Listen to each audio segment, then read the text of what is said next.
I would like to first depict a reality where light exists in its native state, traveling infinitely fast. So I'm going to depict this native state with the speed of infinity.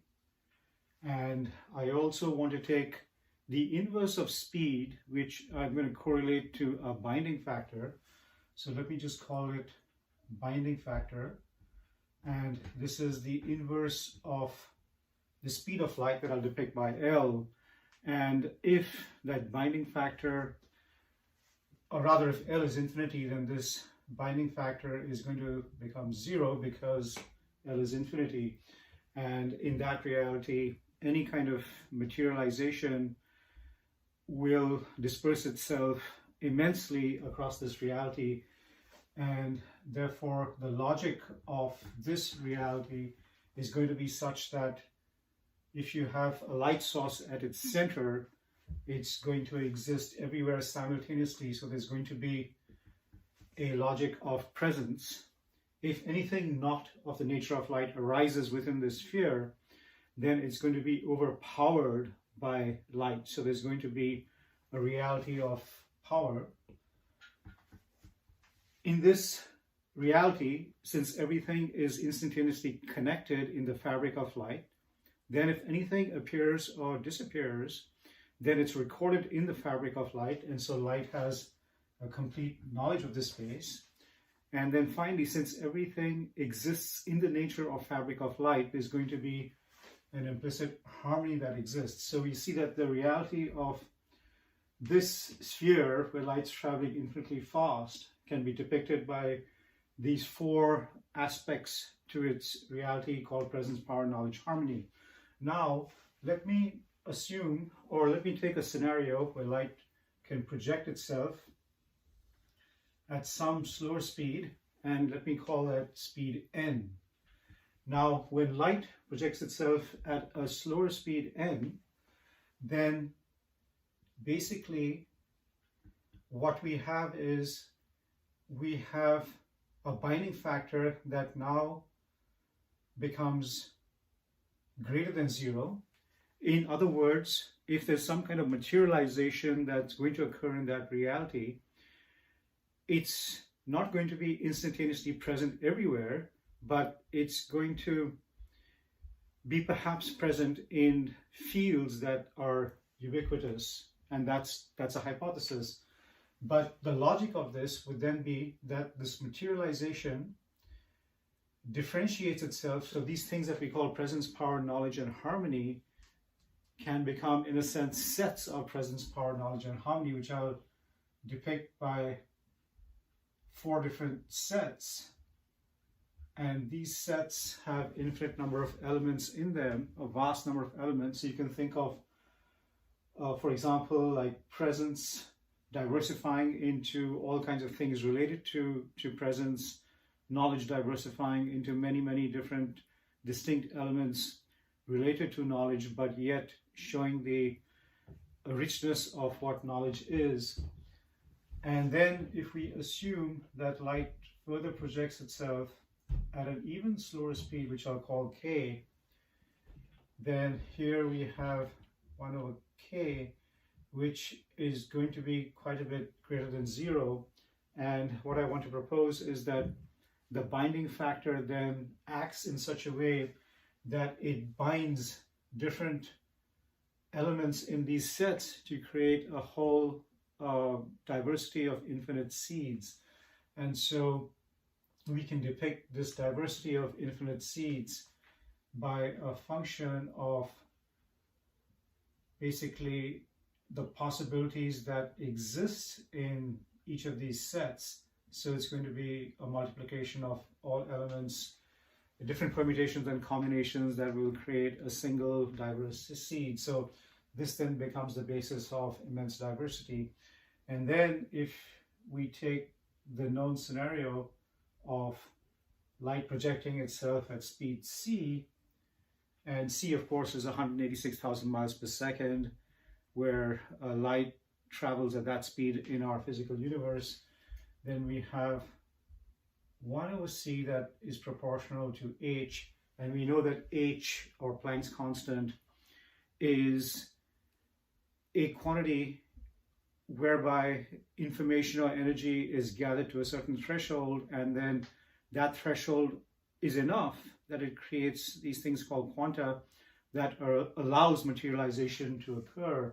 So in fact, what we have here is a scenario of infinity of the diversity of matter expressing itself.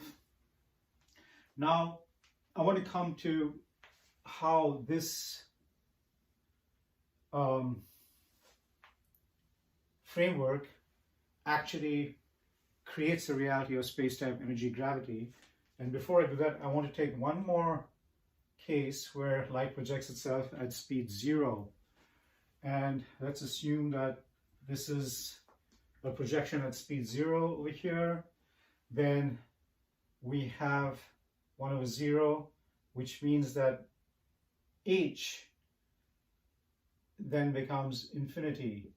So this thing that we call h becomes infinity. In other words, matter can't form, light can't travel.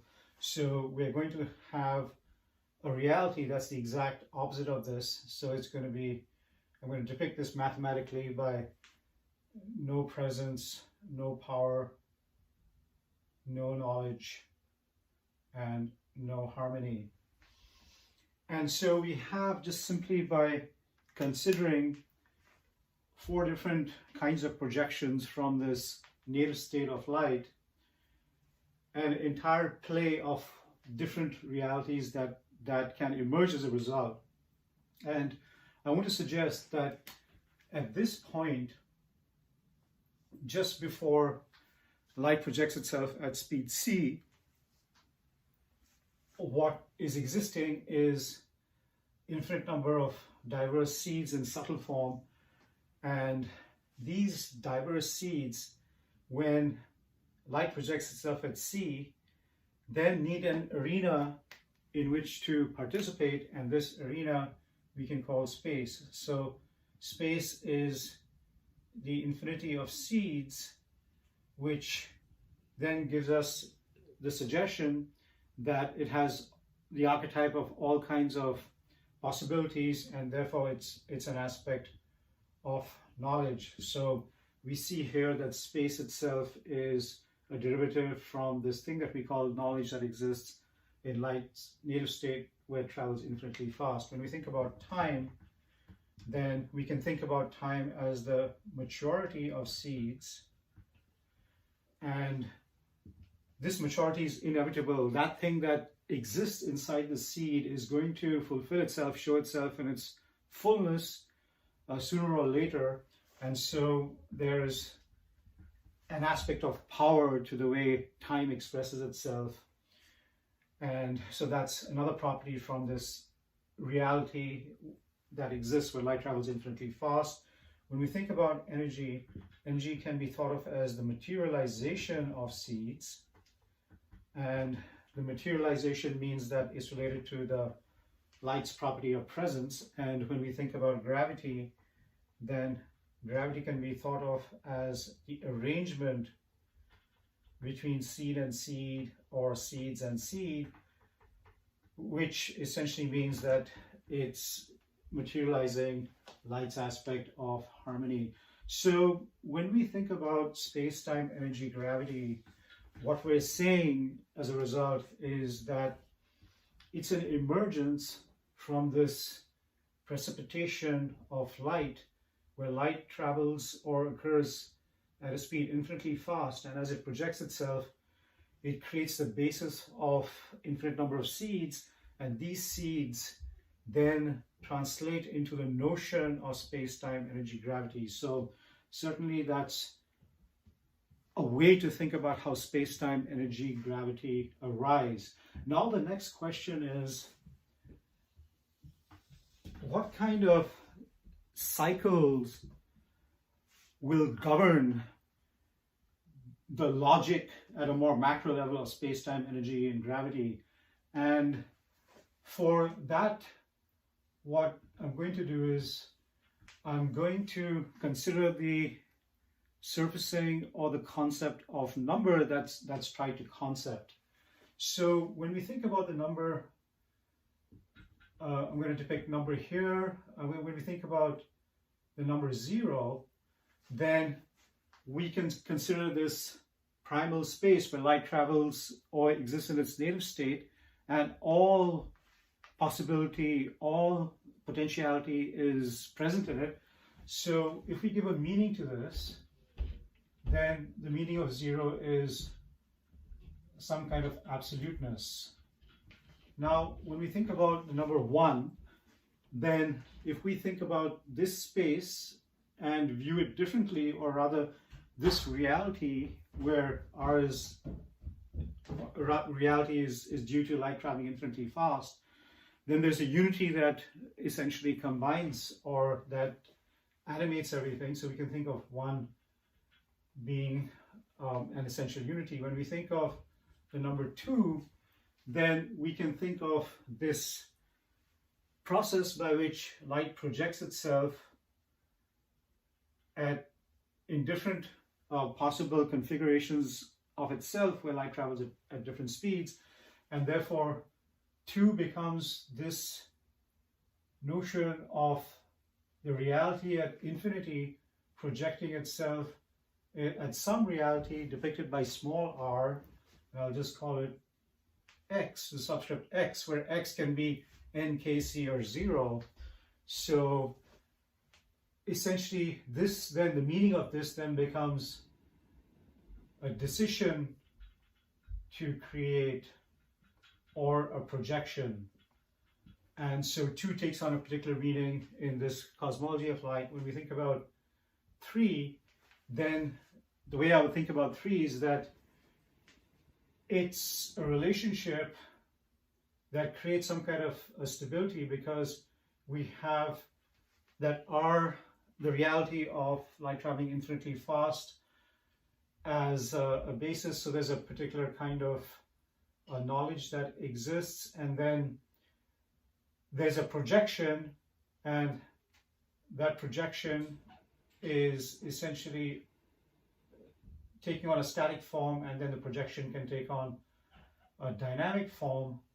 And this triangle, if you will, or this coordination of these 3 things, which are knowledge in a static form, the projection becomes presence, and in a dynamic form, the projection becomes power. And so this can be thought about, the meaning of this is the beginning of creation. And then when we think about the number 4, then 4 itself can be derived from thinking about 3, which is, here we said on the basically vertices is knowledge, presence, power. But if we assume that now there is some kind of awareness inside this space which can move in different ways, can change things, then that's a basis of harmony. So we have, in fact, a 4-fold reality that's being projected. So it's a function of presence, power, knowledge, harmony. And keep in mind that this presence, power, knowledge, harmony is none other than a projection from here, and therefore 4 becomes, the meaning of 4 becomes a manifestation. And when we think about 5, then a way to think about this is that it's essentially 1 plus 4, or this idea of unity plus manifestation, which means that the manifestation can repeat itself again and again, so it becomes powerful. So 5 becomes a symbol of, or captures the concept of power. 6 can be thought about as 2 plus 4, and 2 is this decision to create. So there's this creative aspect and something that manifests. So it's the concept of creativity. When we think about 7, then 7 can be thought of as 3 plus 4, where you have 3, which is the beginning of creation or a stability, and you have also then a manifestation. And so this becomes a symbol of transfiguration, or in a sense realization. And then if we think about 8, 8 can be 4 plus 4, which means that there is, in a sense, an inner and an outer manifestation, which perhaps can be thought of as the concept of abundance. And then you have 9, which is 5 plus 4, and 5 is power and 4 is manifestation. So that means that whatever is being manifested is pushed to the boundaries, and so it becomes a process of creativity. And then when we think about 10, 10 is where that thing that existed in the absoluteness is manifested materially. So there's, in a sense, a completion or some kind of perfection. And so that becomes the meaning of 10. Now, what I want to suggest is that space-time, energy, gravity in their play, as they really themselves are a function of how seeds are going to materialize and what seeds are going to become, there's definitely a maturity, or there's a process that's suggested by this numerical approach where you take 1 through 10, the numbers 1 through 10. And we can see, for instance, that if we consider the numbers 1 through 7, then it's a particular possibility becoming or realizing itself, or creating the basis by which something more complete can manifest on something that's already pretty complete. And if we take the numbers 7, 8, 9, 10, then there is a fulfillment of this possibility that's depicted by 7. And I'm going to come back to this. So 7 seems to be some kind of a key number here. And this is already suggested by this notion of transfiguration. And finally, I want to think about within this notion of cycle, of these cycles, the idea of music, or the sound body. And here, if we think about 1 depicting a fundamental note, then if we think about the relationship between 1 and 2, remember that's a projection from a unity into a configuration of unity. And so that can be thought about as an octave. And then when we think about this further precipitation from 2 to 3, that can be thought about as a fifth. And when we think about the precipitation from 3 to 4, that can be thought about as a fourth. And so you have here a cohesive basis of music, which in its sound body aspect becomes instrumental in perhaps how things manifest or arrange themselves, but it's part of this cycle, the possibilities of cycle of how space-time, energy, gravity evolve in the play of the cosmos. Now, I have one more thing to consider here, and that's the notion of a macro cycle. So here we looked at perhaps cycles that govern space-time, energy, gravity at the more micro level. But then when we think about macro cycles, there's a calculation, or we've heard the term of the 4 yugas. And if I depict this as an inverted tetractys with 10 points, then essentially in a common calculation of how you come up with the number of years in a yuga, this sequence 1 times 2 times 3 times 4 times, so we take 2 times 3 times 4 times 5 times 6 times 7, and that gives you 5040, 5040 years. But then you take a cusp at the beginning of 504, so 1/10 of that, and a cusp at the end, and that gives you 6048 years. And similarly, if you take 7 times 8 times 9 times 10, you also get 5040, and so you also end up with this notion of or this period of 6048 years. So the idea being that each of these periods is 6048, and we know that one period is considered Kali Yuga, 2 periods is the Dwapar, 3 is the Treta Yuga, and 4 is the Satya Yuga.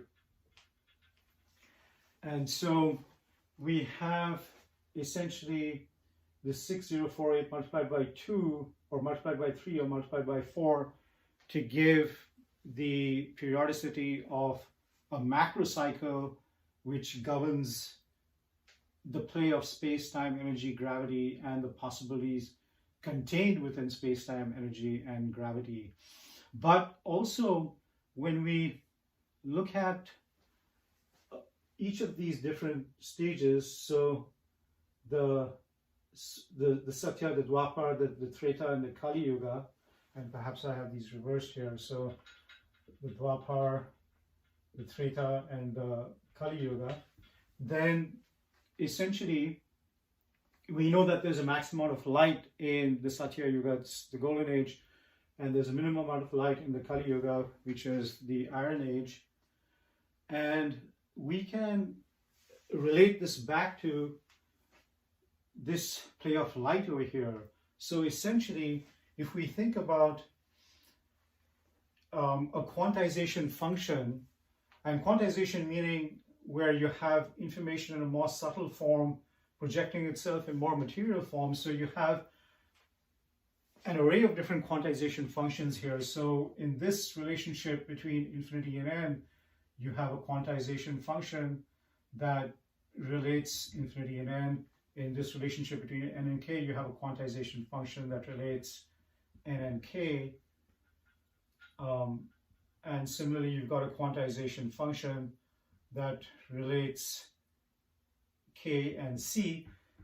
And then finally, a quantization function that relates 0 and c. And we can see from this quantization function that essentially the most light projects itself into less light.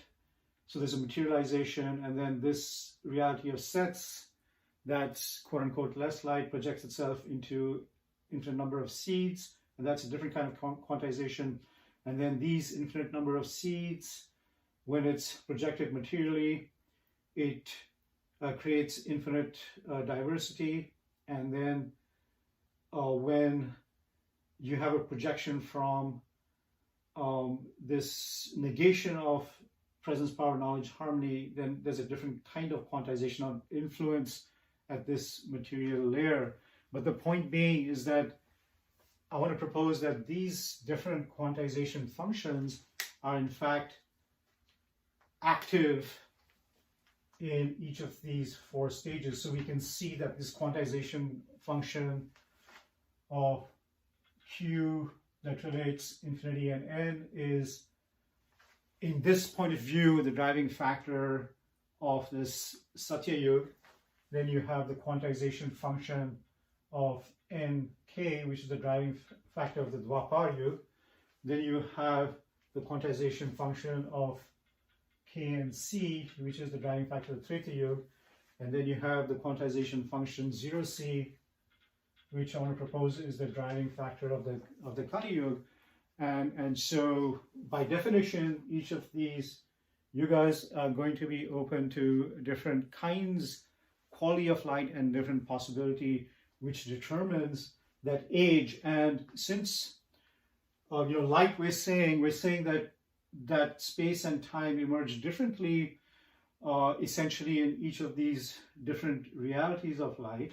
And that's part of the case being made here. When light travels at speed c, there's a particular kind of emergence that we recognize as space-time energy gravity in our physical cosmos, but equally there's a different kind of space and time that are emergent in each of these areas, and that influences what's happening physically in these yugas. Finally, I want to make the point of, here we considered a macro cycle to do with time, and I want to look at a macro cycle to do with space. And if we take the tetractys as it was perceived by Pythagoras, then in a common interpretation, we have Earth being created with these 4 points. We have water being created with the 3. We have air being created with the 2, and we have fire being created with the 1. So these elements that animate our physical universe, earth, water, air, fire, depict possibilities in space. But if we also think about what Earth is nothing other than light's aspect of presence. Water, we may say, is light's aspect of harmony in this kind of interpretation. Air, we may say, is light's aspect of power. And fire, we may say, is light's aspect of knowledge. So, in other words, even when the tetractys is viewed in this way, for the macro possibilities in space, then we see that it itself comes back to these properties that we derived or that we're suggesting exist when light travels at its native state of infinity.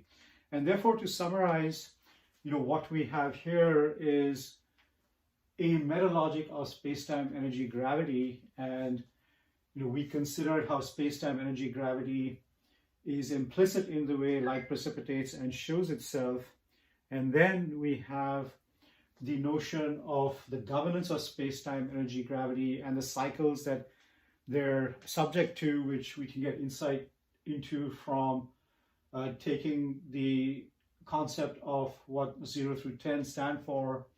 And then when we look at the logic of going through 1 through 7 or 7 to 10, it gives us a numerical value that has been associated with the macro cycle of time, space-time energy gravity, which we also related back to these 4 properties and the quantization that essentially occurs between different layers of light. And finally, when we think about space at a macro level and these manifestations of earth, water, air, and fire, then again it relates back to these properties of light. So in a cosmology of light, light remains the foundation and the matrix from which all space-time energy gravity arises, and also the way in which it's emergent from light as to how the evolution of space-time energy gravity is governed.